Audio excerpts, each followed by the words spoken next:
একজন দর্শক আমাদের কাছে জানতে চেয়েছেন যে মেটাবলিজম বাড়ানোর উপায় কি। মেটাবলিজম বাড়ানোর অবশ্যই বেশ কিছু উপায় রয়েছে। সবার প্রথমেই যদি বলতে হয়, নিয়মিত হাঁটলে, ব্যায়াম করলে বা এক্সারসাইজ করলে সেটা মেটাবলিজম বাড়াতে সাহায্য করে। খাদ্য তালিকায় যদি আপনি পুষ্টিকর এবং সুষম খাবার রাখেন, সেগুলো মেটাবলিজম বাড়াতে সাহায্য করে। নিয়মিত টক দই গ্রহণ করলে মেটাবলিজম বাড়ে।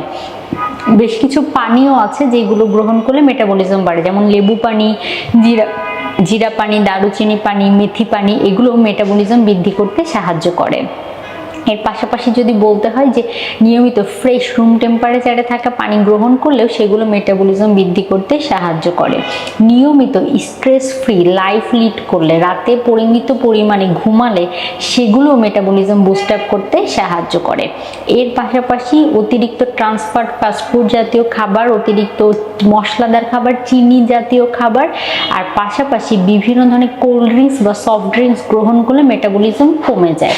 তো মেটাবলিজম শুধু বৃদ্ধি করলেই হবে না, মেটাবলিজম কমিয়ে ফেলে এই বিষয়গুলো এড়িয়ে চলতে হবে। তাহলে কিন্তু আপনার লাইফস্টাইল সুন্দরভাবে মেনটেন করা অনেক সহজ হয়ে যাবে।